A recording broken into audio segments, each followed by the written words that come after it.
Here's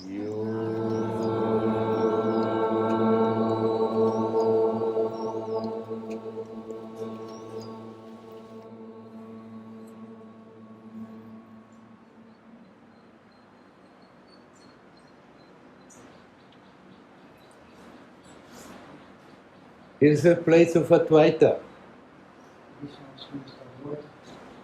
And in the modern Advaita is a very specific way of teaching.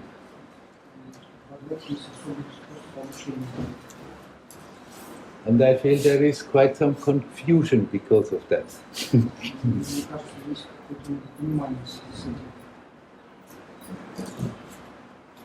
For example, a few days ago, I met somebody on the road, and he said something superficial, and then we said, anyhow, it's not important, and he asked me, what is important? And I told him, be here, now, conscious. And he responded with the usual popular Advaita response, but who?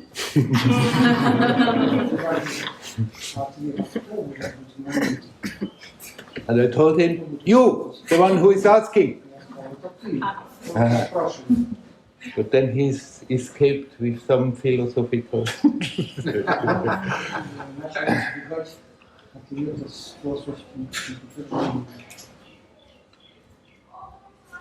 All that talk about there is nobody there is nothing to do, is true for the essence. Essentially, you are that. Nothing is changing there.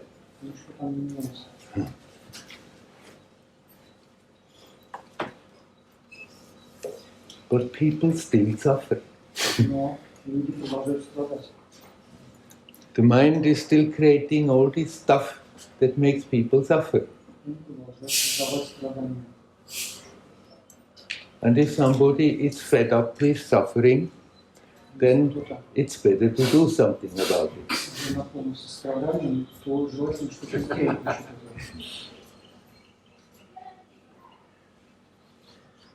It doesn't mean that we have to become reality. It doesn't mean that we have to somehow, with practice, construct reality. It doesn't even mean that we have to go a long journey and eventually there is a goal to be reached. What we are looking for, that sense of completeness, that sense of fulfillment, is already here. It's now. It's that which makes every experience possible.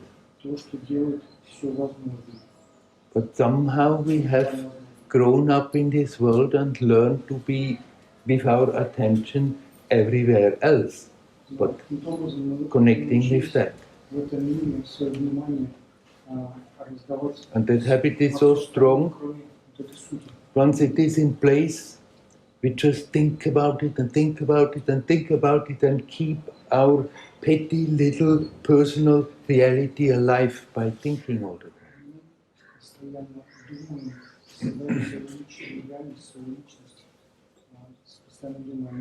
And if we want to get rid of that pain that we are creating unnecessarily, we don't get around of learning to catch the attention and turning it back to its source.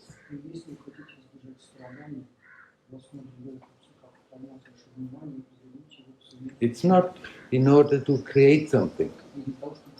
It's not in order to reach something. It's just to become aware what is already here.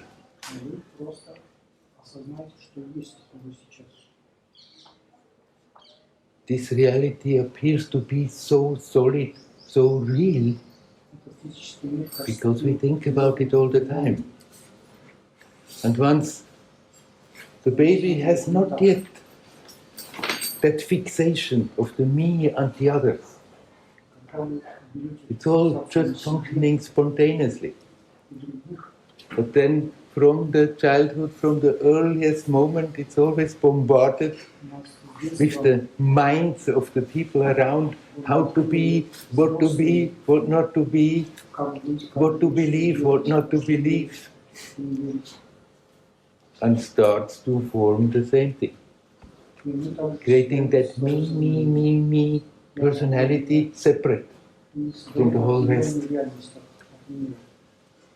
And once it's in it, it is in place, the tendency is there that just everything turns around, that all the time.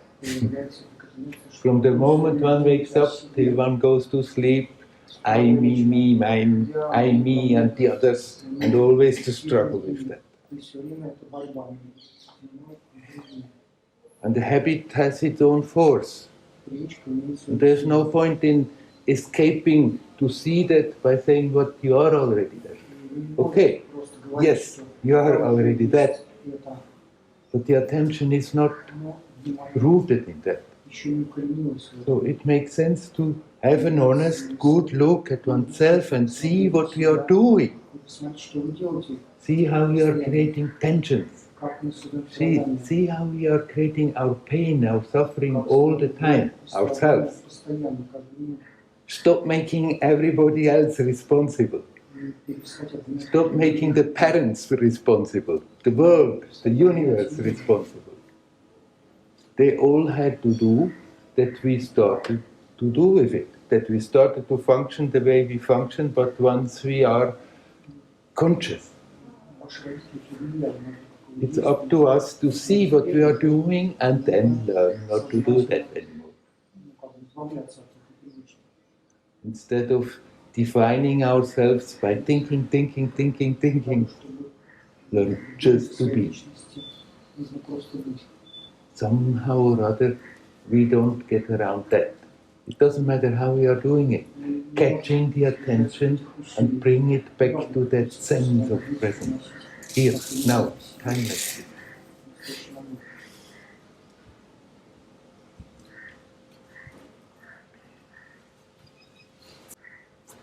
Ramana's question is nothing else, but just to make one of the ways to catch the attention. To see where it is locked in those mental obsessions and bring it back to the source. The question, who am I, doesn't have an answer. If we start to give answers, we are already on the mind level. If we ask, who am I, and finally we think, now I understood, we are already caught up in the intellect. It's just a way to bring the attention back home. And be, and let go. And there is only silence. That sense of presence.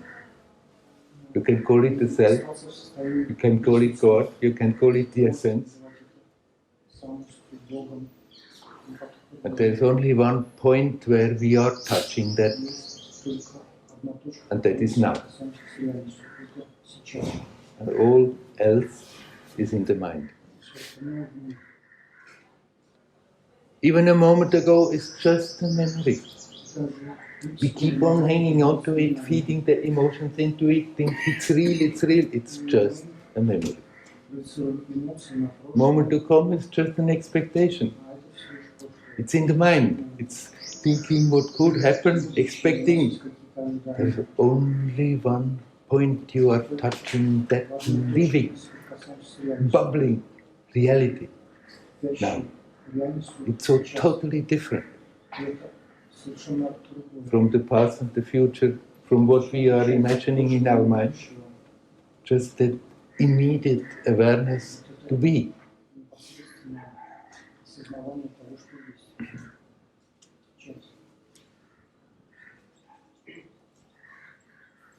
Somehow or other, we have to convince ourselves, convince our mind that it's worth the trouble to make that little effort of reminding ourselves and somehow bring it back to that simple beingness.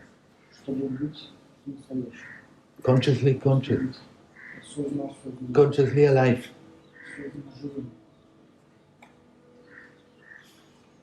And then just relax.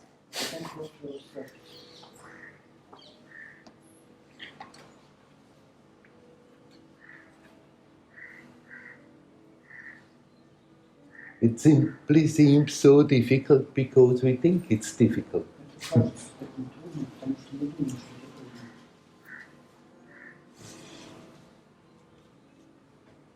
Because the mind is not so easy ready to accept that a simple thing like that is all that we need to do. So people learn all these kind of complicated techniques, doing this, doing that, hoping to achieve something. Nothing wrong with that.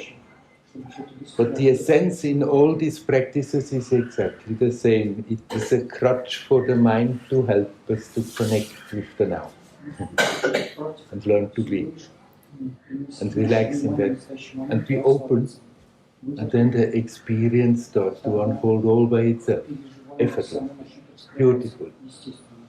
But as long as we are putting those barriers, those obstacles, we are preventing that from happening. And somehow we just have to learn to be natural and let it happen as it is supposed to happen.